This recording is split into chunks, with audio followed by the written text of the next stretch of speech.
Halo semuanya. Sekarang tuh ngomongin investasi udah kayak bahasan sehari-hari ya nggak sih? Di beranda media sosial kita isinya cuan-cuan, di FYP TikTok berseliweran video saham, kripto, reksadana. Tapi pertanyaannya, kita tuh beneran udah siap belum sih buat mulai investasi? Karena jangan salah, investasi itu bukan soal ikut-ikutan tren, tapi soal kesiapan kita. Bukan cuma siap modal aja, tapi juga siap mental, siap strategi, dan yang paling penting, siap dari sisi kondisi keuangan kita sendiri. Nah, di episode kali ini, kita bakal bahas satu persatu kondisi yang perlu dipenuhi dulu sebelum masuk ke dunia investasi. Biar apa? Biar nggak asal nyemplung, terus kaget sendiri. Supaya kita nggak cuma ikut-ikutan aja, tapi juga ngerti kenapa kita investasi, dan kapan sih waktu yang tepat untuk mulai? Let's go, kita bahas. Kondisi yang pertama adalah ketika sudah punya dana darurat yang memadai. Jadi gini, sebelum kita mikirin soal cuan atau keuntungan dari investasi, hal pertama yang harus dipastikan tuh adalah kita udah aman dulu nih dari risiko kehidupan yang datang tiba-tiba. Dan itu gunanya dana darurat. Bayangin gini deh, kalian lagi semangat-semangatnya investasi, misalnya di reksadana gitu. Terus tiba-tiba motor kalian mogok parah, harus turun mesin, atau sampai rusak gitu. Atau kasus lain kalau misalkan ada keluarga kalian yang sakit dan butuh biaya besar. Kalau kalian nggak ada dana darurat, terpaksa deh kalian jual itu investasi. Padahal harganya mungkin lagi turun. Akhirnya bukannya untung, malah rugi karena panik. Nah, inilah kenapa dana darurat jadi pondasi yang membuat investasi kalian tetap aman dan nggak terganggu. Ibaratnya kayak sabuk pengaman deh sebelum kalian mulai ngebut. Nah, tapi seberapa banyak sih dana darurat yang ideal? Simpelnya gini, kalau kalian masih sendirian, masih single, minimal 3-6 kali pengeluaran bulanan. Kalau udah nikah, tapi belum punya anak, minimal 6 kali pengeluaran bulanan rumah tangga ya. Dan kalau udah ada tanggungan, entah itu pasangan atau anak, ataupun orang tua, idealnya 6-12 kali pengeluaran bulanan. Misalnya pengeluaran kalian adalah 3 juta per bulan, berarti dana darurat kalian minimal di kisaran 9 juta sampai 18 juta. Emang nggak kecil sih, tapi ini investasi dalam bentuk proteksi, pengaman. Jadi ketika ada hal-hal nggak terduga, musibah yang nggak bisa diprediksi atau nggak ditunggu-tunggu juga gitu ya, kalian tetap bisa tenang tanpa harus mengganggu uang yang sudah kalian investasikan. Dan kalau sekarang kalian belum bisa sampai di nominal yang aman untuk dana darurat itu, nggak apa-apa, mulai aja dulu dari yang kecil tapi rutin. Karena lebih baik pelan-pelan tapi konsisten ya, daripada nunggu cukup dulu tapi nggak mulai-mulai juga. Next, kondisi yang kedua, ketika sudah bebas dari utang konsumtif yang memberatkan. Ngomongin soal utang itu sebenarnya cukup sensitif, tapi bukan berarti kita harus tutup mata. Karena pada kenyataannya, investasi bakal susah tumbuh kalau utang kita masih ngerongrong setiap bulan. Contoh paling simpelnya deh, kalian investasikan uang di reksadana dan dapat imbal hasil katakanlah 7% gitu ya setahun. Kedengaran oke kan? Tapi di sisi lain, kalian masih punya utang pay later atau pinjol dengan bunga 24%, bahkan 36% setahun. Artinya, return dari investasi kalian langsung tenggelam kan? Kalah jauh sama bunga utang. Inilah kenapa sebelum memikirkan mau nambahin aset lewat investasi, mending selesaiin dulu kewajiban yang ngurangin aset kita setiap bulan. Tapi juga nggak mesti harus 100% bebas utang ya. Tapi idealnya tuh porsi cicilan dari penghasilan bulanan kita itu nggak lebih dari 30%. Kalau sekarang masih di atas itu, berarti fokus utamanya adalah meringankan beban dulu, bukan buru-buru cari cuan, cari untung. Dan ini bukan soal kita harus sempurna dulu ya, baru boleh investasi. Lebih ke tahu diri dulu, sadar diri, mana yang perlu diberesin supaya investasi kita nanti nggak jalan di atas pondasi yang rapuh. Karena investasi itu bukan soal kelihatan keren, tapi untuk masa depan kita yang lebih tenang dan bebas dari drama keuangan yang berulang. Next, kondisi yang ketiga. Cash flow bulanan harus positif dan stabil. Nah, ini penting banget. Cash flow atau arus kas keuangan itu ibarat aliran darah keuangan kita. Kalau dia sehat dan lancar, semua fungsi keuangan kita bisa berjalan dengan baik. Tapi, kalau cash flow-nya seret atau malah minus gitu ya, jangankan investasi, buat hidup bulanan aja udah ngos-ngosan gitu kan. Nah, maksudnya cash flow positif itu apa? Sederhananya adalah penghasilan kita lebih besar dari pengeluaran. Itu dulu. Kalau kita masih boncos setiap bulan alias gaji cuma numpang lewat, ya itu artinya investasi belum menjadi prioritas yang sehat ya. Apalagi kalau cash flow-nya nggak stabil. Kadang ada duit, kadang enggak. Nah, kondisi kayak gini bikin kita gampang panic sell atau jual aset investasi besar-besaran kalau misalkan lagi butuh uang mendadak. Padahal salah satu prinsip investasi itu adalah uang yang kita tanam itu sebaiknya nggak dipakai dalam waktu dekat ya. Kalau ternyata pas butuh uang terus harus narik investasi yang nilainya lagi turun, ya rugi deh. Makanya sebelum mulai investasi, penting untuk ngaca dulu. Aku udah rutin nyisihin uang setiap bulan belum nih? Pengeluaranku masih sering bocor halus nggak? Setelah semua kebutuhan pokok terpenuhi, masih ada sisa buat disimpan nggak? Kalau jawabannya iya, baru deh investasi bisa jadi langkah selanjutnya.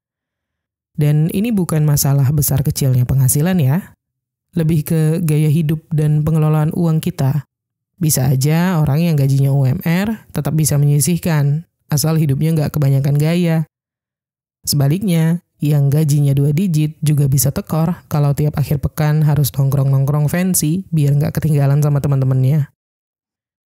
Lanjut, kondisi yang keempat, sudah punya tujuan investasi yang jelas. Jangan salah, banyak orang yang mulai investasi bukan karena sadar atau tahu betul tentang tujuannya, tapi karena ikut-ikutan. Lihat temen cuan dari saham, langsung ikutan beli.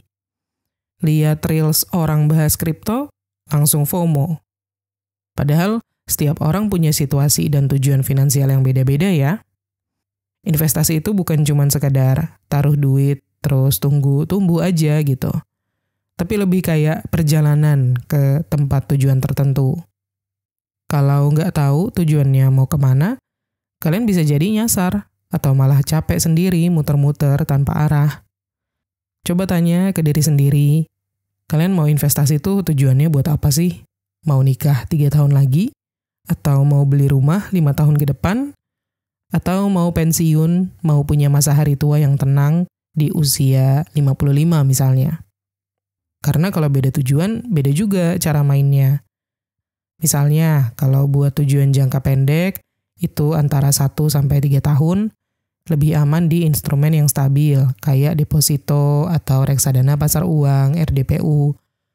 Kalau tujuannya menengah, 3-5 tahun ke depan, bisa pertimbangkan obligasi atau reksadana campuran.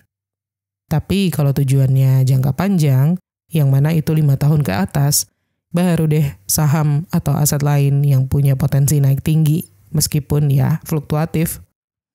Dengan punya tujuan yang clear, kita jadi lebih paham, aku naruh duit di sini buat apa sih? Berapa lama aku harus hold atau tahan uang di aset investasi itu? Dan risiko sebesar apa yang masih bisa aku hadapi? Dan karena kita udah ngerti nih tujuan kita mau apa, kita juga jadi lebih tahan banting ketika market lagi turun misalnya. Kita nggak akan langsung panik karena kita tahu ini cuma bagian dari perjalanan jangka panjang kita. Next, kondisi yang kelima, punya literasi dasar tentang investasi. Gini, investasi itu kan nggak kayak beli es kopi susu yang bisa kita beli cuma karena lagi pengen aja gitu ya. Investasi itu ada ilmunya. Dan memang kita nggak harus jadi ahli dulu untuk mulai, tapi minimal paham dasar-dasarnya. Sebagai contoh, kalian udah paham bahwa setiap jenis investasi itu punya risiko dan potensi keuntungan yang berbeda-beda. Terus juga kalian udah ngerti istilah-istilah kayak volatilitas, return, diversifikasi. Kalian juga tahu bedanya reksadana pasar uang, obligasi, saham, kripto, dan lain-lain. Dan yang paling penting, kalian sudah sadar bahwa investasi itu bukan jalan pintas untuk cepat kaya. Kenapa ini penting? Karena dunia investasi itu sekarang makin gampang diakses. Dan saking gampangnya, banyak orang yang langsung masuk tanpa membaca aturan mainnya dulu. Akhirnya apa? Ya, kejebak FOMO, ikut-ikutan beli saham atau kripto karena teman cuan, terus pas market turun malah panik dan jual rugi. Atau yang lebih parah adalah masuk ke investasi bodong yang janjiin cuan gede tanpa risiko. Padahal kenyataannya, semakin besar potensi cuan, makin besar juga risikonya. Nggak ada investasi yang pasti untung. Dan kalau ada yang nawarin begitu, justru kita harus langsung curiga. Jadi, literasi keuangan itu ibarat GPS. Kalau kitanya udah punya tujuan, kayak yang tadi kita bahas di poin sebelumnya, tapi nggak punya GPS alias nggak ngerti peta jalannya, ya bisa nyasar juga sama aja. Atau malah muter-muter dan buang-buang waktu. Dan sekarang, sumber belajar udah banyak banget, mulai dari konten gratisan di YouTube, di podcast, buku, sampai webinar gitu ya. Kita nggak harus ngerti semuanya sekaligus, tapi setidaknya kita tahu nih, kita lagi naruh duit kita tuh kemana dan kenapa. Lanjut, kondisi yang keenam, sudah terbiasa menabung secara disiplin. Oke, ini sekarang adalah soal kebiasaan ya. Menabung itu bukan soal nominal gede-gedean, tapi soal konsistensi dan komitmen kecil yang dilakukan terus-menerus. Kalau kitanya belum terbiasa menyisihkan uang setiap bulan untuk ditabung, apalagi kalau menabung masih jadi sisa-sisa di akhir bulan aja, investasi itu bisa jadi beban baru, bukan solusi. Kenapa? Karena investasi itu butuh komitmen jangka panjang. Kalau nabung aja masih suka bolong karena tergoda diskon belanja, gimana mau konsisten investasi setiap bulan? Dan yang penting juga adalah menabung itu latihan. Latihan dalam hal mengelola ego, mengatur prioritas, dan meningkatkan kesabaran. Kalau kalian udah terbiasa disiplin menabung, maka investasi menjadi langkah lanjutan yang lebih natural, dan mental kalian udah siap untuk itu. Nah, tips praktisnya untuk membiasakan diri menabung dengan rutin, biar lebih gampang, coba pakai auto debit. Untuk langkah-langkah atau tutorialnya, kalian bisa langsung Google aja, banyak kok di internet. Intinya, setiap tanggal tertentu, langsung auto transfer ke rekening tabungan atau instrumen investasi. Dengan begitu, kalian gak harus bergantung sama mood atau niat, karena sistem udah bantu kalian untuk jalanin habit itu secara otomatis. Dan kalau kalian tanya, berapa lama harus dibiasakan nabung dulu sebelum mulai investasi? Jawabannya, sampai menabung udah jadi hal yang otomatis kalian lakukan, bukan sesuatu yang kalian pikirin terus. Kalau udah di tahap itu, berarti mental dan struktur keuangan kalian udah cukup siap untuk naik ke level selanjutnya, yaitu investasi. Next, kondisi yang ketujuh, siap mental untuk melihat fluktuasi nilai uang. Nilai investasi di instrumen apapun, itu nggak bakal naik terus, ini fakta. Bahkan ya, instrumen sekelas saham blue chip juga pasti ada masanya merah, ada masanya turun, sepi gitu. Masalahnya, banyak yang baru seminggu atau sebulan invest, terus begitu lihat grafik turun dikit, langsung panik. Wah rugi nih, jual aja deh. Padahal, kalau bisa tahan dikit aja, dalam jangka panjang nilainya bisa jadi naik lagi, bahkan jauh melebihi titik awal.